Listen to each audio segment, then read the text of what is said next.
Moving on here to Bill Greer real quick. We got a lot of stuff here to cover, so I'm just gonna hit you with questions instead Sure, of sure. laying Yeah. everything out.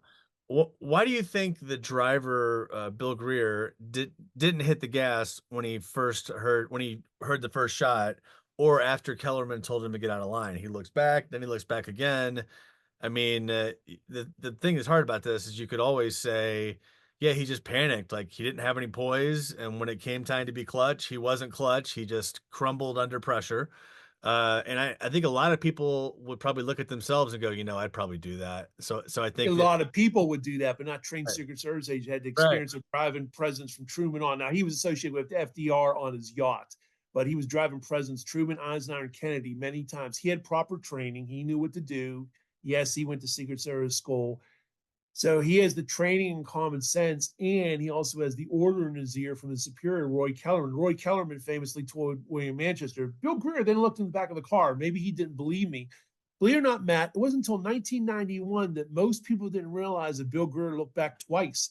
I went to a conference as a young lad of 25, 1991. Bob Cutler, Harry Livingston, George Mike Weave, all these people were there. In fact, Robert Groden famously said, I guess that's why they call the Secret Service secret, Vince. I never really paid attention to them or cared, to be honest with you.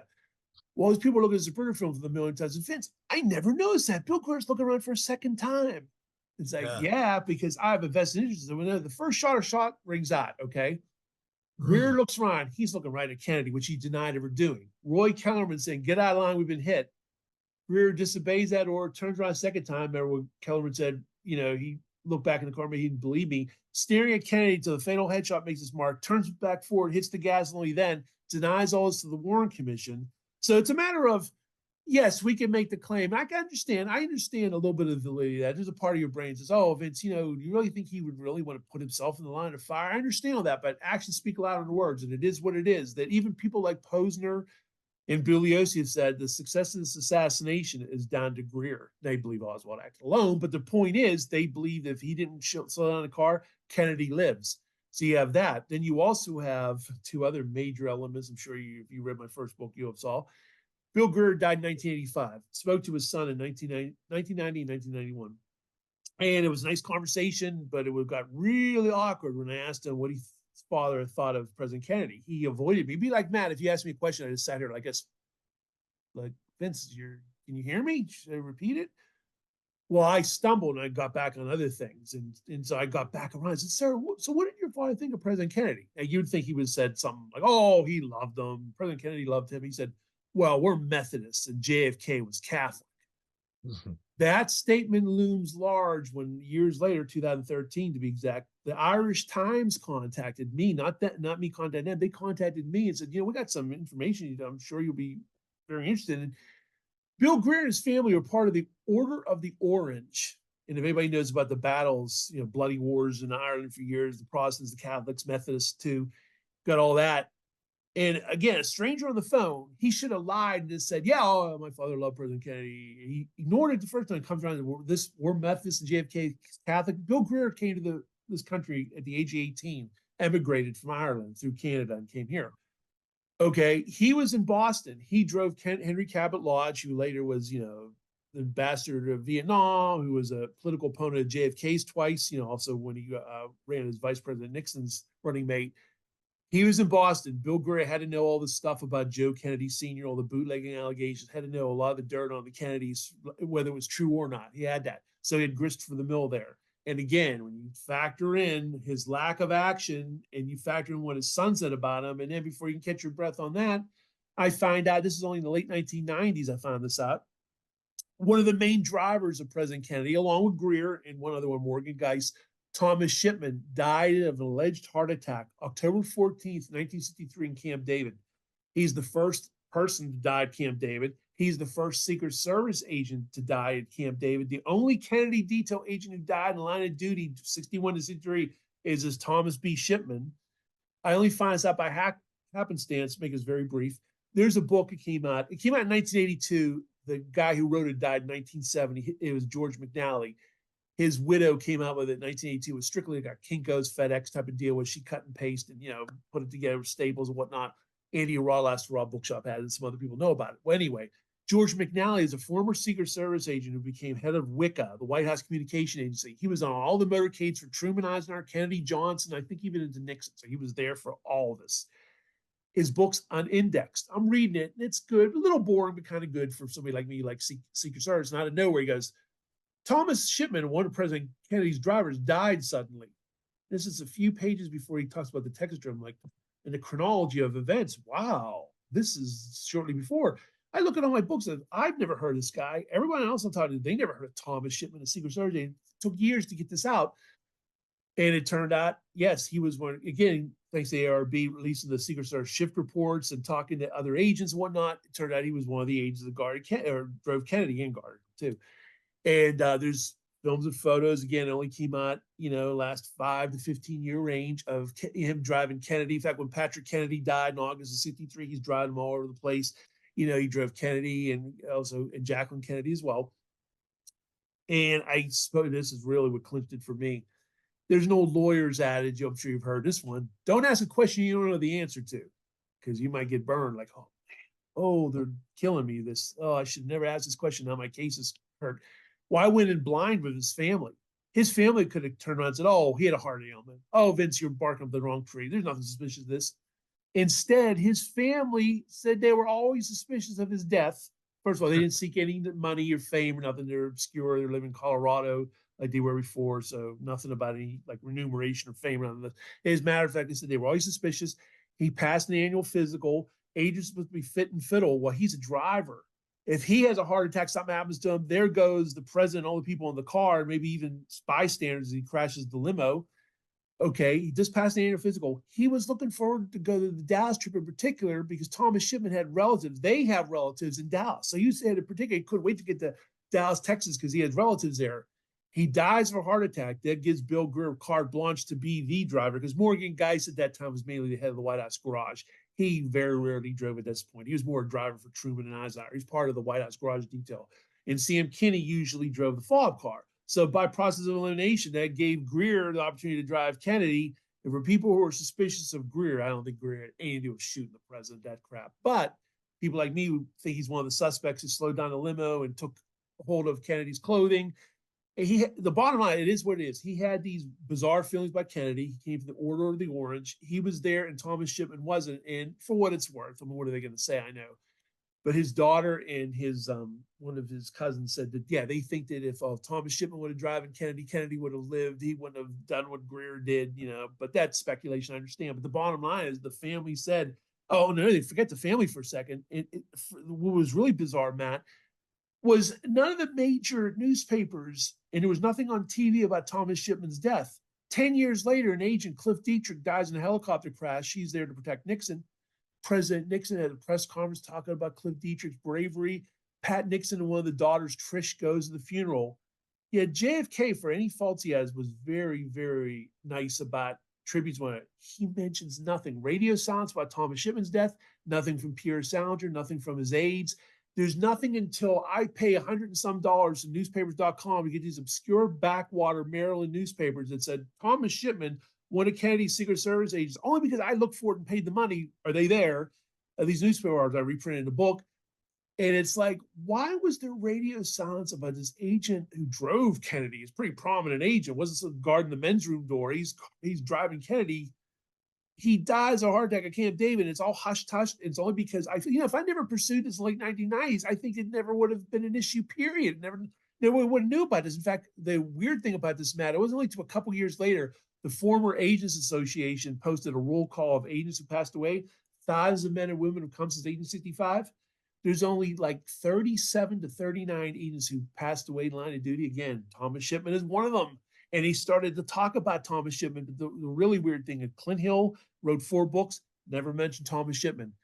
Jerry Blaine never mentioned Thomas Shipman except for in the photo section of his book. He just matter of factly lists him as one of the agents in the photo, but says nothing about his death. It's very, very bizarre because he's not an obscure agent. So it's grist for the mill who think that, wow, is there something sinister from Thomas Shipman's death? One thing I'm leaving out, a big thing I'm leaving out. He died on a Tuesday. He was buried on a Thursday, and the daughter, Laura Shipman, told me that Dr. Berkeley took care of everything. Well, that could be taken two ways. He took care of everything, did he? He was buried 2 days later. Where's the toxicology report? Sometimes it takes weeks, if not months, for it to come back. Oh, such and such died of a drug overdose. Such and such, there was something sinister. He had arsenic in him. He dies of a heart attack. If somebody's not, there's a country doctor thing. The guy's not stabbed, he's not shot. Hey, he's heart attack. And 2 days later, he's buried, and that's it. That's pretty quick. So, Yeah, no toxicology report plus the existence of a heart attack gun as demonstrated in the church committee. yeah, That'll definitely grist for the mill. Yep. enough to make you wonder. All right, let's go to rooftops. You've talked about a lot about the rooftops and the general rule. Um, I just want to kind of jump into that for just a second. One thing we didn't talk about yet, Agent Winston Lawson had the job of coordinating rooftop security with local police, which he told the Warren Commission that he normally did, but he said that he didn't remember confirming rooftop security in Dallas. Yeah. And the local cops in Dallas all say that Lawson said nothing at all to Dallas cops about anything having to do with rooftop security. So my question for you, Vince, is it really true that there was no rooftop security at all in Dallas, or was it just lacking in Dealey Plaza specifically? There was, officially speaking, there was no rooftop security whatsoever. There's a little footnote out there. Some people will realize that Dallas Sheriff Harry Weatherford supposedly claimed he was on a rooftop, but it's not like for sinister purposes. Like someone interviewed him during the Penn Jones days and said, "Yeah, I've shot a lot of people." So they're like, "Whoa, if this is true, this is kind of a bizarre thing to say." Was, it's Christopher the Mill, people thinking he was an assassin or whatnot.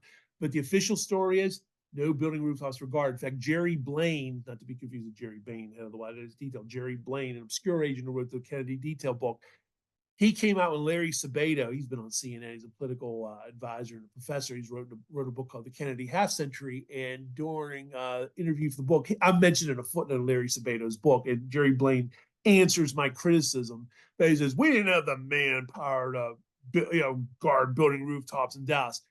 Okay, so a 10-mile motorcade, we're only talking one part of it in downtown Dallas. You didn't have the manpower. 28-mile motorcade 4 days before. Jerry Blaine's an advance man for the Tampa trip. You had all that manpower then. You're only asking for a small segment in a city of hate that JFK was warned about. JFK even said, we're heading to nut country now. And supposedly, I believe this part, to Kenny O'Donnell and Jack and Kennedy. He said, "This boy, last night would have been a hell of a night to assassinate a president." Keep in mind, Marty Underwood went to him and said, "We've got all these rumors you're going to be killed the next day." Oh, Marty, you worry about me too much. They have all that. And yet he goes to Dallas, a city he's warned about, and there's no building security. Again, Joe Petro, a Secret Service agent, albeit he was during the Reagan era onward, came out in his book as a Dealey Plaza, an obviously dangerous area. Another agent I spoke to, John Norris, said Dealey Plaza was very obviously a dangerous spot to take a precedent. And the thing about you go through there, not like the dog leg turn and all that slows down. You had the crossfire, you had the buildings, you had the grassy knoll, you had the overpass, you had the fact you had been restricted with the speed and then you had the lack of crowd. When you talk about the very few people who were there compared to all the people on Main Street, okay, very few people were there. The press wasn't allowed there, although Ike Alkins, the AP, was there, and they didn't even want him there. Okay, we had to rely on Zapruder and some fluky amateurs to be there. That was the perfect place to kill the president because, again, you don't have the flatbed truck, you don't have professional eye-and-ear witnesses, you don't have a gag on motorcycles, you don't have the military aid, you don't have the agents on the back of the car who could have been shot too. For years, Clint always said, "I should have been there. I should have been on the back of the car." But later on, he joined the post Vince Palamara course of Jerry Blaine. And, oh, President Kennedy didn't want us in the back of the car. They realized they had a legacy because it was little old me out in the wilderness before my first book even came out. I was prominent all over the place online, just saying, a little amateur like me saying it, these men screwed up. Yeah, Matt, real quick, I got to tell you something real quick. Yeah, I sent a 22-page letter to Clint Hill. In fact, it's going to be in my next book coming out in the spring. I'm actually reproducing the entire 22-page letter because people are wondering, "Vince, what's this letter you sent to Clint Hill? You're always mentioning." Well, you'll see it. It's a Cliff Notes version of my first book that at the time wasn't released. And Clint Hill, this is the summer of 2005, admitted on C-SPAN he burned all his notes in 2005. Jerry Blaine admitted he started writing his book in 2005. Might say to yourself, "Oh, Vince, are two different agents." Turned out they were the best of friends since the late 50s, serving in the Denver office. Jerry Blaine even admitted that when he saw some of the outright deceit and whatnot on the internet, I knew I had to write a book. His lawyer contacted me about my blog, asked me to take certain things down. His co-author, Lisa McCubbin, gave my book before it even came out a 1 star. Didn't even see it yet. Other things I won't get into. Well, let's just put it this way. They were very, very much aware of me to the point where not once, but twice they mentioned me on C-SPAN. One time they showed a YouTube video of me. You might have saw that. The point being is these guys were fly fishing in Colorado, long retired. In fact, Clinton used to wear it as a badge of honor. I'm not talking to any authors. I'm not writing books. I don't know where they're writing books. And he's marrying his co-author, could have been his daughter. I mean, change the subject on that. But the bottom line is they're doing all that. It's not delusions of grandeur either. It's little old me because I was calling them out. And they were basically, the thrust of their books are Oswald acted alone and Kennedy helped them. Kennedy didn't want us to protect them. So it got the ball. And the sad thing is, Matt, people that aren't researchers, don't study this. You should see the Amazon reviews. They make you want to cry. They believe it. They say, yeah, Kennedy didn't want them there. He had a rendezvous with death.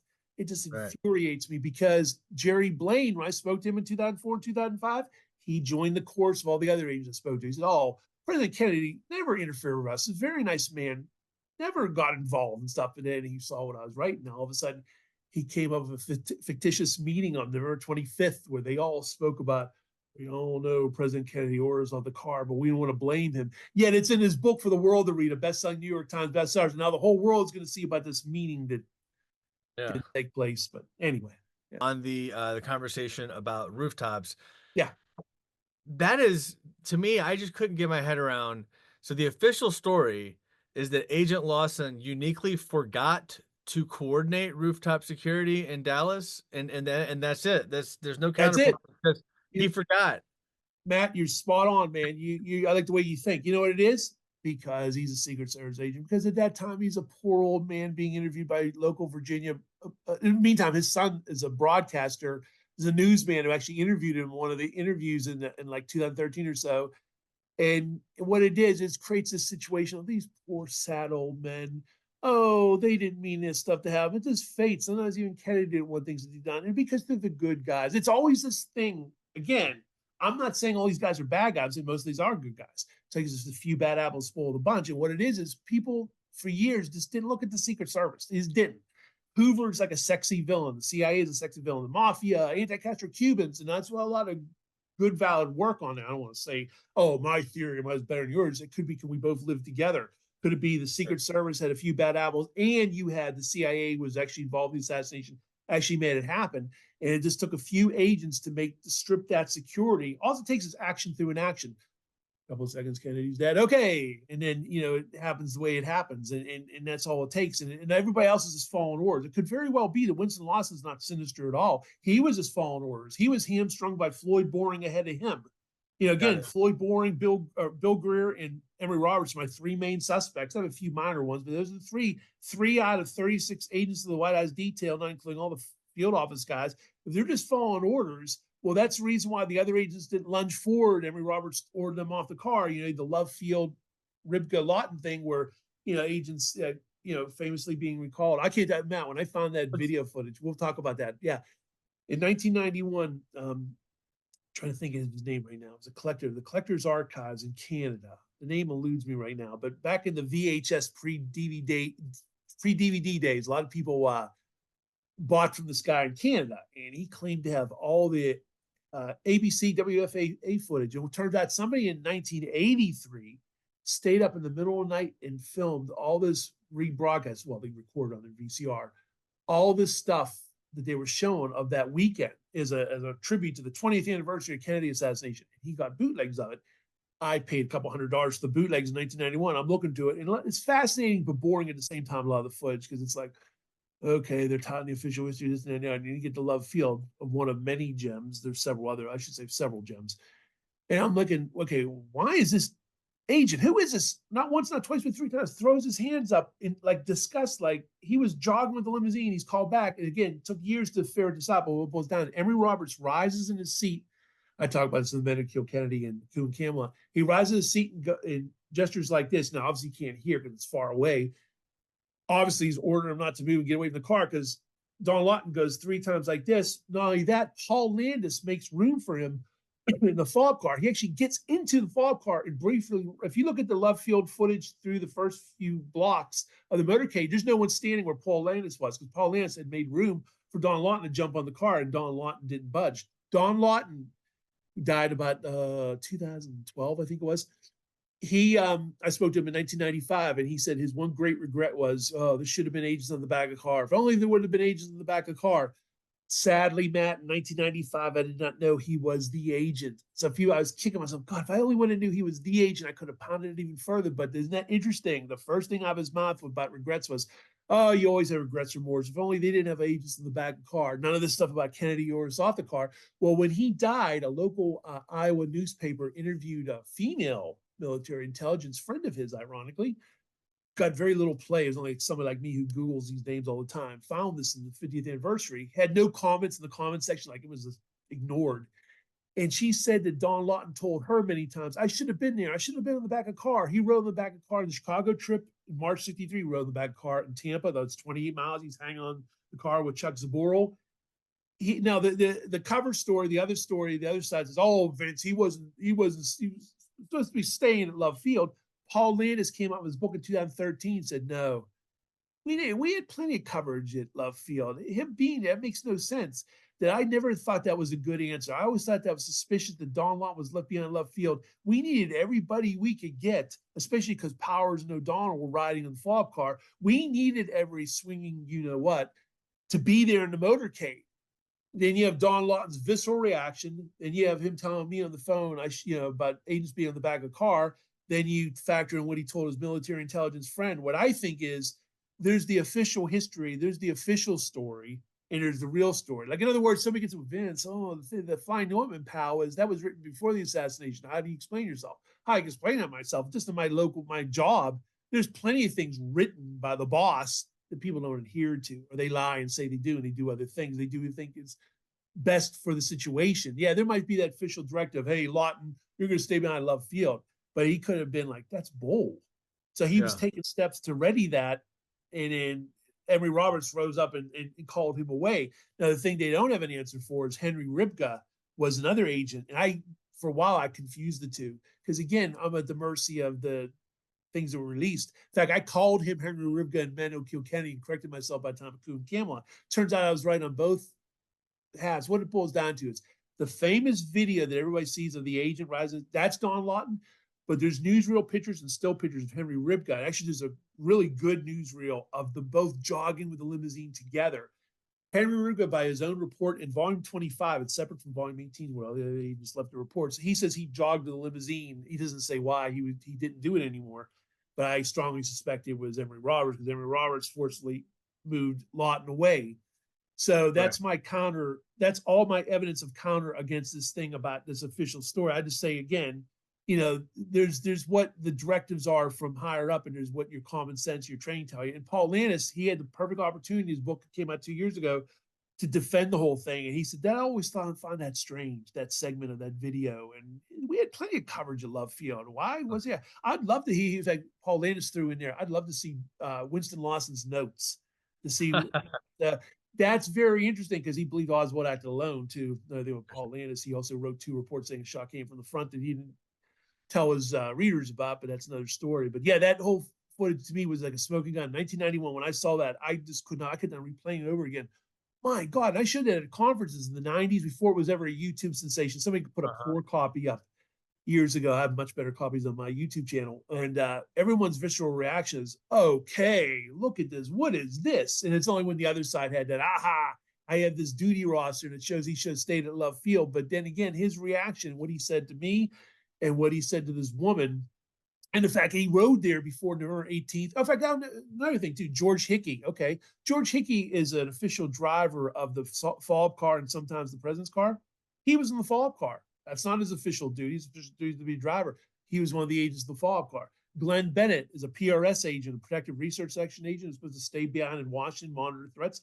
He was part of the fob car detail. Again, it was either a manpower poll or something sinister. Glenn Bennett's case, he was a Protective Research Section agent who monitored threats to the president. Now, when I started to ask Winston Lawson, by the way, in 2004, and some of his compadres, they all kind of nervously came out and said, I don't know what he was there for, Vince, or they would defend and say, oh, Vince, he might have been a PRS agent. You're barking up the wrong tree, pal. He was there as an agent. Clint Hill, in his book in 2012, said that Bennett was handling intelligence. So corroborate my whole thing about Glenn Bennett. I think he was there covertly monitoring a threat and threats in progress. Kennedy's killed right before his eyes. And I think they were monitoring threats in progress of the present from the prior trips to Florida and Chicago in November. They knew there was active mortal threats to the president. That's why Glenn Bennett was riding in the fob car, and that was kind of covered up after the fact. So, All right. So, just on this Emery Roberts calling sure, off sure. Lawton and Ribka, the rationale for Roberts telling the agents to stand down was that Kennedy wanted the crowd to be able to see him. But this issue was never raised in a written report. There's nowhere that it says that before the assassination. And it turns out the only primary source for it was Floyd Boring and Gerald Bain. But the only people who even said that they, had heard it as a primary source was Boring and Bain. But then you spoke to them later, and both of them recanted their stories. So, Adamantly. Yeah, Floyd, Jerry Bain, September 27, 1992. That's when everything got changed at his head map. I got to tell people, what's September 27, 1992? There wouldn't have been a book. Maybe years ago, there'd have been a newspaper article, and I've been long gone off this trail and just probably just went on to other things, to be honest, because I've had nothing original to contribute. It's time to move on. Up yeah. to that point, again, I begrudgingly believed that Kennedy ordered the off the car and other things. And again, this is the head of the White House detail, not a buck private like Jerry Blaine. Jerry Bain, BEHN, was the head of the White House detail. It was in the service from FDR to LBJ. Had Kennedy's ear and LBJ's ear as well, for that matter. And he's telling me, I don't remember Kennedy ever say anything about not having agents on the back of the car. If you look at the newsreels, you'll see agents on there. That was another cottonmouth moment where I just could not believe. But again, thinking like a defense attorney, I guess I'm a frustrated attorney. I said, okay, Vince, this is really tantalizing, but as the days wore on, I said, someone's going to say, even though he was very lucid, he was 76 and totally of mind, recalled names and things, and he was very spot on. So we there's some old man out in the wilderness, Vince. Where's the corroboration? The corroboration came from Floyd Boring and all their compadres. It's like they were reading a cue card. They were different parts. This is before the internet, so they couldn't Google me and say, oh, this is Vince Palamara. He's a muckraker. What's he trying to do? As just some young 25-year-old on the phone, 25, 26-year-old, and they're all telling me the same thing. The underlying thing was President Kennedy was a very nice man. Never interfered with us, never ordered us off the car, never ordered the top off, never ordered the motorcycles away. I don't know what you're talking about. This is total bunk. But some of these agents were also coming back and said, Oswald acted alone. I'm convinced Oswald acted alone. So everything's compartmentalized. They're retired now. They're getting their pensions. It's all over. There's some young guy on the phone. The truth comes out in situations like that because you're not before Congress. You're not sitting there being prepped by Secret Service attorneys like some of them were during the last select committee days. You're just answering truthfully. President Kennedy never. But back in 1964 during the Warren Commission, I think there was a directive to get a few agents to put on the record. Now, here's the thing about Jerry Bain. Yeah, he's on record claiming that Kennedy said this, but said it back in 1961 in Seattle. In Seattle, I found the photos of Seattle motorcade. There's no grab handles. They were using a rented Lincoln Limbo. So even if they wanted to ride the back of the car, they couldn't. There's no grab handles. The other time was Mexico. Something's wrong, Jerry. They didn't ride on the back of the car, but they were all over the car many times, all around the car, running and jogging with the limo. Oh, there was no grab handles on that too. It was a rented car as well. But again, even if someone wanted to say there's any truth to those prior trips, was there prior precedent? I would say no, because I got the motorcade footage. They didn't have the grab handles to ride the car. And in Mexico, they were all around the car.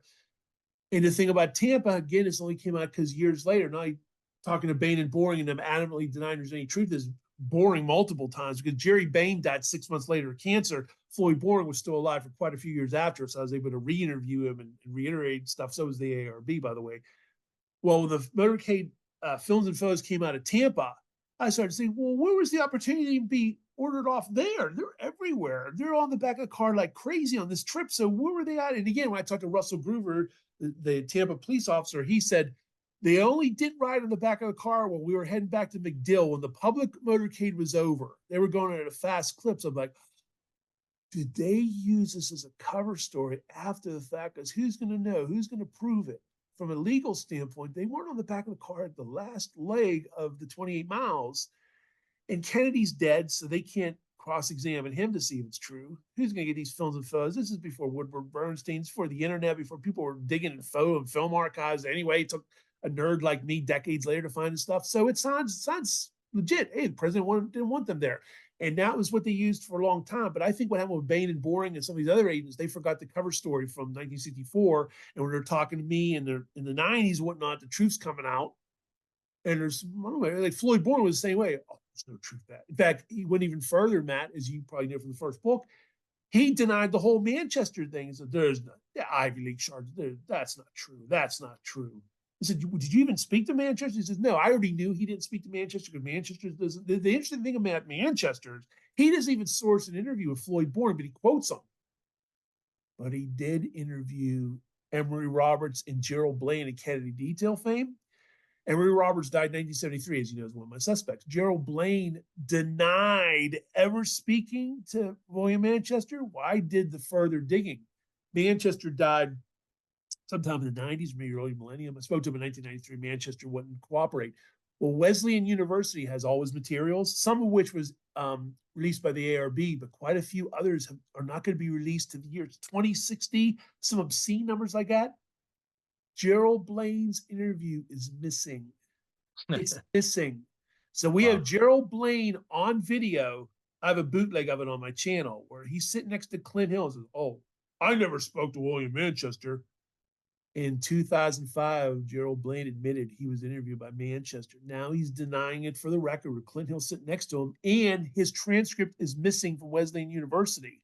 And you might say, Vince, what does this all mean? I'm confused. What it means is he realizes, I know he was the source, not Floyd Bourne, for planting this Ivy League charlatan mythology in Tampa, which was made in effect for Dallas, for the agents not being there. So Emory now Roberts. so now he doesn't want to admit that he's the source, because now it's going to look pretty sinister. Because wait a minute, Floyd Bourne wasn't even interviewed for this book in the back. Anybody can check their Death of the President. Go there. It's an alphabetical order. There's no Floyd Bourne, but there is a Gerald Blaine interview from 1965.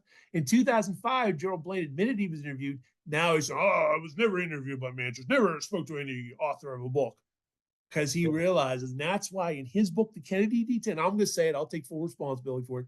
He made up a November 25th, 1963 meeting on the day of Kennedy's funeral. Tell me another one. All the agents got together and said, look, we can't say the President Kennedy didn't want us there. We can't make it look like in any way he's to blame. But that's what your book does, Jerry. That's what everybody takes away from it. It's a mission accomplished to counter me. In fact, I'm on page 359 to 360 of the Kennedy Detail. He doesn't name me made for legal reasons. He says a self-described Secret Service expert and denigrates me and some other things I won't get into. But yeah, is it crazy? This little old me, I ruffled feathers, taught me on C-SPAN and all this stuff. It's all because, bottom line is, they realize, Matt, Oswald or no Oswald, conspiracy, no conspiracy. This assassination should have been prevented. That's not even rose-colored glasses. Should have been prevented. Okay. Army intelligence. All right. So we got George Lumpkin. He's a deputy police chief, and he is in the Army Reserve and Army Intelligence. And his instructor or advisor is Lieutenant Colonel George Whitmire. Lumpkin. Oh, Whitmire and Lumpkin. Yeah, Yeah. but you were right about Whitmire. Yeah. Yeah. And then Whitmire was invited by Lumpkin to join the motorcade in the pilot car. And then we also have Winston Lawson, the advance man. He was Army intelligence before he joined the Secret Service. Of course, you have James Powell. There's a guy named Edward Croyle, who's military intelligence, who's there as well. James Powell is on site. He ends up going inside of the school book depository. So my question is, do you think there's anything to this Army intelligence angle, or do you think this is just merely a coincidence? I definitely think there's something to it. Definitely. Winston Lawson admitted they're not part of the scheduled motorcade. Whitmire wasn't. Whitmire's son, who has the same name, George Whitmire Jr., because George Whitmire died in 1978. I spoke to his son. Well, I shouldn't say spoke to, my correspondent with, be more accurate. And he said, yeah, my father was the last second participant. He was there via Mr. Lumpkin. And I'm like, oh, interesting. All this weird background military intelligence. They get out in front of the depository. James Powell's officially, there's no military intelligence group in Dealey Plaza. He had James Powell's there, and he takes a photo of the book depository, gets trapped behind the book depository. It's very bizarre. Certainly leads towards suspicion. And again, and we look at Winston Lawson's background. Winston Lawson did time in military intelligence, counterintelligence as well.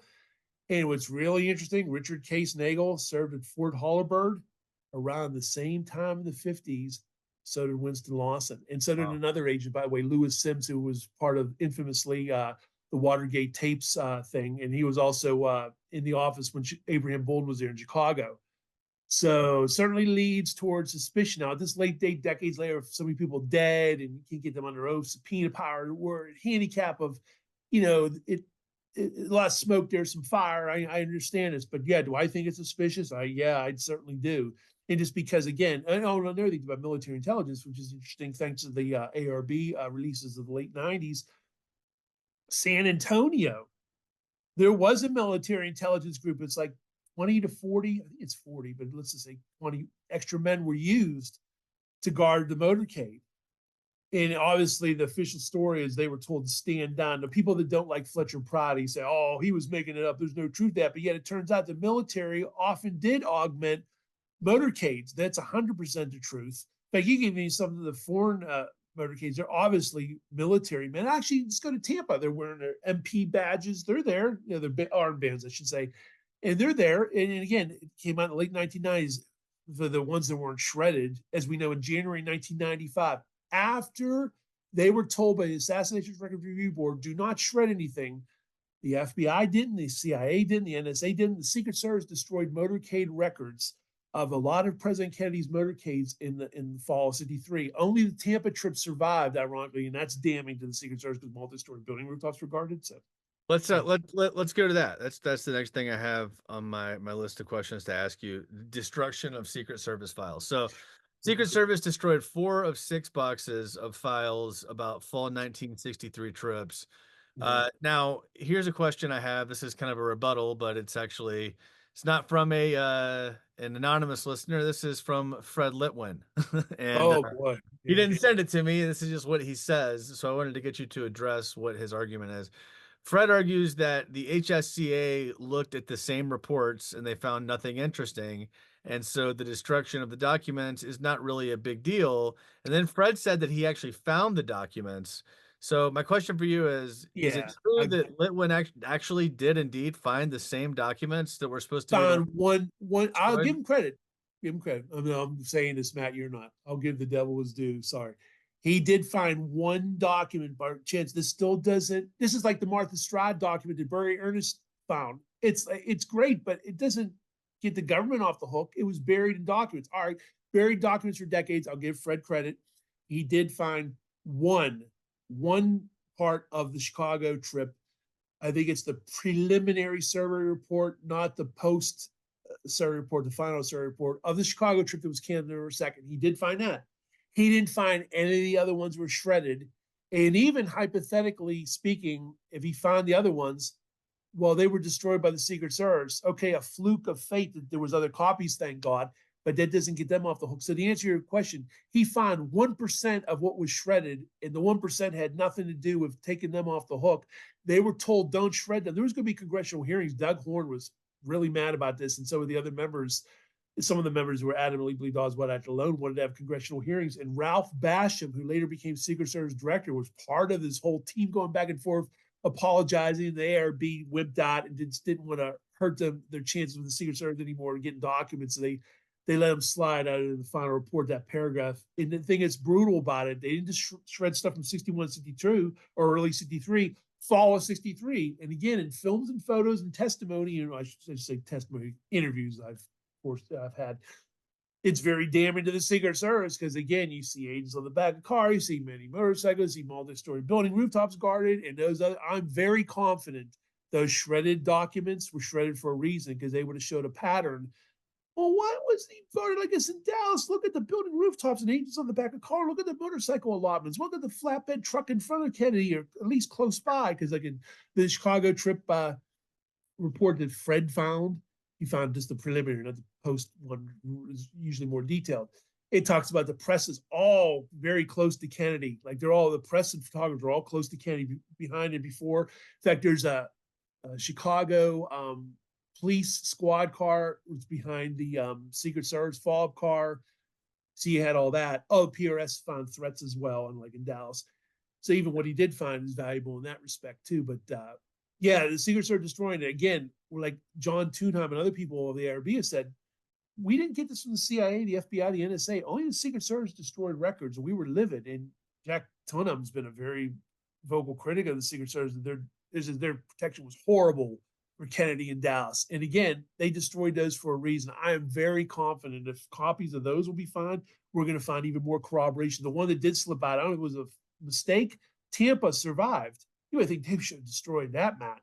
It's just about the multi-story building rooftops Yeah. were all guarded. And as we know from the films and photos, agents were on the back of a car for the majority trip. Military aid guard from McHugh was riding a limousine. From the films and photos, we can see they're going at a fast rate of speed. There's a whole bunch of motorcycles all around the car in a wedge diamond formation. It just was beautiful security, especially for the time, too. So So, bottom line, the Secret Service destroyed these documents. Yes, there is a document from the HSCA that overlaps with the documents that were destroyed and is yeah, among the documents that were later destroyed. 1%. However, we do not have the vast majority of the documents that were in those files, and they in fact have been destroyed for history, and we do not have them. Is that right? Yes, Matt. And 100% correct, Matt. I was to add one little thing. I have no confidence whatsoever that the Haslet committee in the late 70s would have looked at those documents before they were shredded and found anything of value because they just wouldn't have appreciated things, to be honest with you. So even if they would have looked at them, there's no evidence they did look at those specific ones. The Secret Service had them. We don't know for a fact that Haslet, maybe they did. I have no confidence they would have said, hey, why were building rooftops guard here and they weren't here? If you read the House Select Committee report, in a lot of respects, it reads like the Warren Commission. They wanted to tag it on Oswald. The only difference was they said that, the acoustical tapes, I guess Oswald had a friend who missed on the Yes. knoll. Other than that, let's get a life. It was Oswald. Just he had some friend on the knoll that missed. So here's another thing, too. In 1978, the vast majority of the Kennedy detail were active, guarding Carter, guarding Nelson Rockefeller, former presidents. They were at Secret Service headquarters, et cetera, et cetera. To say they won't want to ruffle feathers is put it mildly. We're only talking 15 years later. So I don't even think even if they would have had the courage to say, hey, these guys are current. No, we can't do this. So Yeah. here you go. All right. The presidential ambulance that was in Dealey Plaza and was supposed to be around if something went wrong with the president, medically. That was used to take some guy who had a seizure to Jerry the Belknap. hospital. Yeah, So Belknap. Yeah. I read that. I'd never heard that anywhere before. Um, it's struck me as strange that Dealey Plaza is where they had the ambulance station in the first place. And then the second thing is, so I mean, do you think that guy is somehow involved to get the ambulance out of there, or do you think that's just a coincidence? Well, depending on my mood, I either say coincidence or sinister. But here's the thing: it kind of makes me lean towards more sinister, Matt. When I interviewed Aubrey Reich on of all dates, November 22nd, 1997 in Dallas, he said that they were getting many false alarm calls to Dallas in the weeks before the assassination. So what? The ambulance was getting false alarm calls to Dealey Plaza before Dallas. And on the day of assassination, an epileptic seizure guy gets picked up. It's famously depicted in the JFK movie. And he gets to Parkin Hospital and he looks around and no one's treating him and he leaves. In 1986, for the Third Decade Print Journal, somebody interviewed him. I think they interviewed him. And it was basically conveyed that Jerry, in and of itself, wasn't suspicious per se, but it was timed. Like you can actually see this in the Hughes film when you can see the book depository window in the background. Some people try to freeze frame it so you can see movement. And down below is a flashing light of the ambulance. I will say this. I will concede we're never going to know for sure, but I will say I'm leaning more towards it being suspicious based on Aubrey Reich saying in the short weeks before the assassination, his ambulance was called on false alarms to Dealey Plaza. That seems like a dry run or something's going on, or they were creating a diversion for other people to move in or something. Yeah. Of all places, it wasn't Main Street. It wasn't some like Mockingbird Lane earlier in the motorcade. It was Dealey Plaza. So Right. another one of those things, Matt, that just makes you go, what? Yeah. So. All right, so we're getting close to wrapping up here. I want to quickly touch on Abraham Bolden. Your most recent book, it's called what's it called? The Chicago Plot. I know it's got a specific name. There it is. Chicago, the Plot to plot to kill kill President Kennedy, President Kennedy. Chicago, and the other, yeah, Tracy Conspiracy. You got There we go. Okay, good. I had always, as I had been when I was more of a casual observer of this stuff before I got into throwing 25 hours a week at it. Um, I'd always thought Abraham Bolden was, that there was a lot of documentary evidence for that.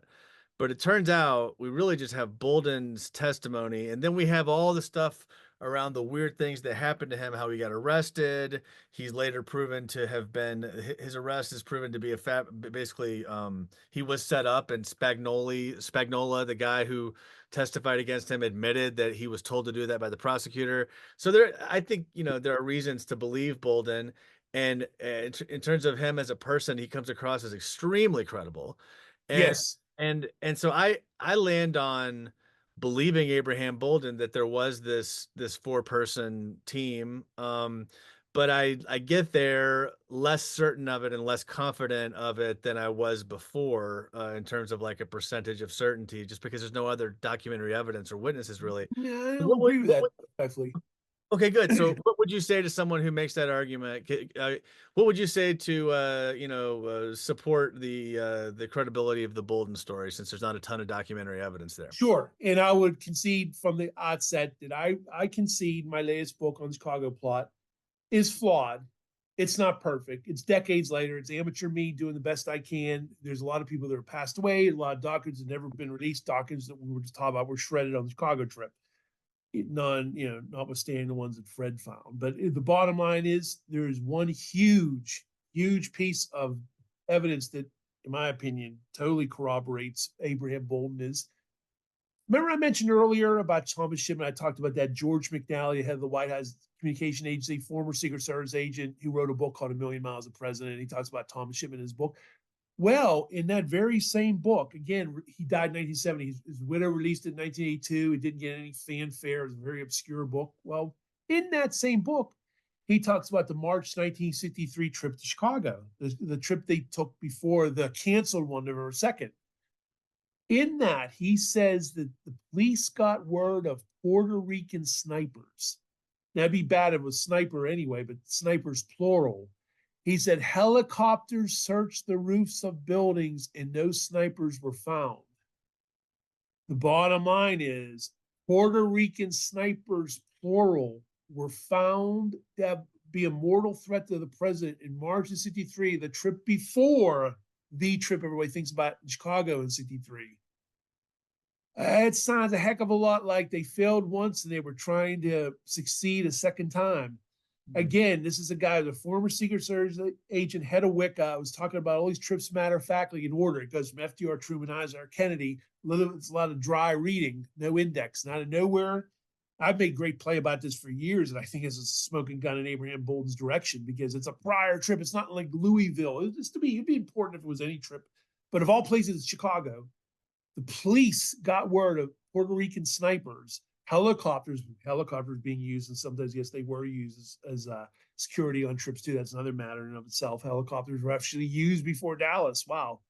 Mm-hmm. And yet, it just makes you think that what, and also the records that were released, thanks to Fred on the Chicago trip.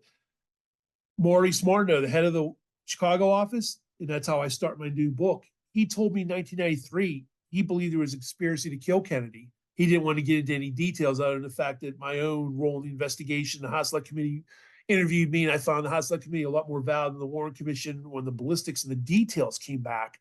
And I said, well, sir, can you tell me a little more? And he said, I'd rather not. But the bottom line is the head of the Chicago office, Bolden's boss, who was on both trips, by the way, is saying he believed there was a conspiracy. So between what and Bolden's boss was no fan of Bolden. Maurice Martineau said, Abraham Bolden was a stain on the agency. I'd rather not talk about him. So he was no fan. So for his boss to say that he believed there was a conspiracy and tied in with what George McNally said about the prior trip, I would say that's pretty amazing. And then when you factor in what James Douglas reports to JFK and Unspeakable, some of his interviews with Thomas Arthur Valley's sister, and also what, Edwin Black reported back in 1975. I know some people say, oh, Vince, Edwin Black, oh, that's just Abraham Bolden. It wasn't just Abraham Bolden. People don't understand this. There's actually, there's actually more now that I think about it. There's actually more. Thomas Cole was an FBI agent that briefly spoke to Edwin Black. And in that, he goes, look, some people were picked up. Talk to the Secret Service. I don't want to talk about this. Some people plural. It would be bad enough if you said a person was picked up. Some people, plural, were picked up on November 2nd. So this is an FBI agent, but people gloss on that because they go, oh, that Edwin Black article was all Bolden. It wasn't. It was also Sherman Skolnick was a investigator in the Chicago area. It was also a source for Edwin Black. But more importantly, there's a gaggle of Chicago police he interviewed, and what they say is mostly about value. I'll concede that. And Thomas Arthur Valley is valuable because Thomas Arthur Valley, when he was found in 1975, the first words out of his mouth were, "Oh yeah, Soldier Field, the plot to kill Kennedy in Chicago." And he talked about training anti-Castro Cubans, and he was part of a Right. CIA mission. But Thomas Cole, an FBI agent at the time, says, "Get the rest from the Secret Service." Some people were picked up. If there's nothing to any of this, Thomas Cole would have said no comment, or there's nothing to this at all. You're barking up the wrong tree. But he said some people were picked up. I'd say that's 3 or 4 pretty big strains that I, make great play of in my book, tiny everything together. But this is basically everything we know from Bolden, everything we know from prior sources. And also one more too, I'm not leaving out probably the biggest thing of all, is the first chapter of the book is an agent with a pretty weird name, Nemo Ciocina. Nemo Ciocina was a fellow office worker in Chicago office like Abraham Bolden, who, by the way, is named in the new Chicago files found by Fred Litwin. He was adamant there was a conspiracy to kill Kennedy in Chicago as well. Another thing we'll say is for your listeners that, Abraham Bolden was pardoned by President Biden a couple years ago, which was amazing in and of itself. And Abraham Bolden's always adamant. I always stick with Abraham Bolden too, because I say this too. Abraham Bolden won commendations for counterfeiting investigations. He was the first African-American agent of the Pinkerton Detective Agency. He was a former state trooper and a decorated member of the Chicago office who served from Eisenhower to LBJ, briefly on the White House detail under Kennedy, but he protected Kennedy when Kennedy came to Chicago in 61, 62, and 63. He's in those documents, November 2nd, as well as the March of 63. Abraham Bolden was part of protecting Kennedy during his prior trips too. I don't believe for a second Abraham Bolden did that. That's first of all, another thing too, that's a white collar crime. That's the kind of thing you get pre lose your job. You get, like house arrest, parole, and whatnot. You get thrown in like mass murderers in a federal penitentiary for that. That is nothing. And he had a wife and kids. There's no way he's gonna. And really, what really does it for me, it wasn't just any old criminal. It's a guy that Abraham Bolden was trying to send up the river, send to prison. And the same gentleman told the judge that I was, suborned perjury in the Right. Bolden matter. But the Edward Hanahan, the district attorney, all of them wanted to railroad a black man. This is 1964, keep in mind. They wanted Bolden to go away, and they didn't like him casting aspersions on the Secret Service. He talks about laxity and drinking while in detail. They didn't want any of this, so they Yeah. wanted to put him away. So, anyway. All right. Last question. Sure. In your book, in Survivor's Guild, you a few times you mentioned this idea of a security test, like the big picture, sort of the theory of what's happening.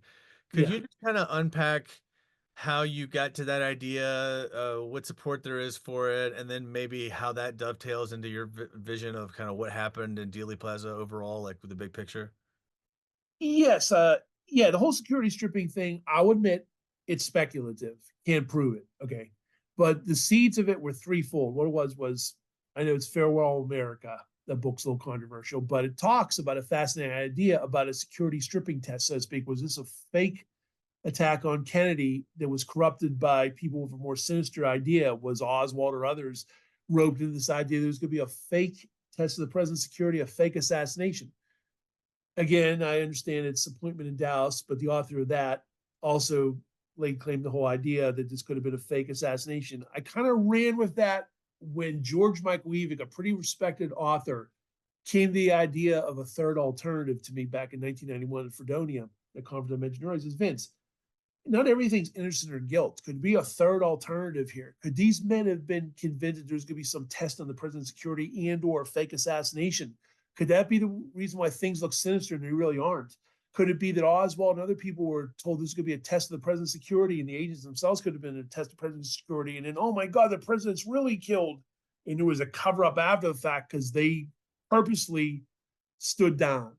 People were purposely put in places to make it look sinister when they really weren't there to kill them, but other nefarious organizations. So I always try to make in the book that was separate. You can tell, like, it's heavily documented. It's based on interviews, corroborated evidence from documents. this, that, and the other. But at the end, I'll always say, like, I forget how I phrase it. At the end of every agent, it's there's roll call participants. We'll talk about every agent, and I basically tell their role in this affair, and I give them an out. So what I'm trying to show is that third alternative, that even though Floyd Boring, Emory Roberts, Bill Greer, and some of the agents look sinister, could it be that there was possibly a test of this present security, and to add insult to injury, it was corrupted by those that wanted to kill Kennedy? In other words, these agents were told, look, well, there was the Bay of Pigs and there's the Cuban Missile Crisis, Kennedy shutting down the camps, whatnot. We're going to have a test of the present security. I mean, it's even wake JFK up to doing something about Cuba or whatnot, or for whatever other reason. And some of the agents were told, okay, this is no big deal. We're just going to be told not to do anything, just stand there for a few seconds. And Yeah. then, my God, he's killed under their watch, and they didn't guard building rooftops and do the things they're supposed to. So they started to panic and blame Kennedy for the security. He's dead. He can't, defend himself. And at the same time, could it be that, and this is controversial, it's in my last book, Honest Answers, could it be that Oswald's rifle is guilty as sin as being one of the rifles involved in killing Kennedy or attempting to kill Kennedy, but Oswald himself didn't fire it? The rifle somehow, some way was put into the building, because the rifle wouldn't work if it was taken apart and put together. You have to sight it in, it won't work properly. Could it have been put in there and someone else? And maybe even this really even complicates things.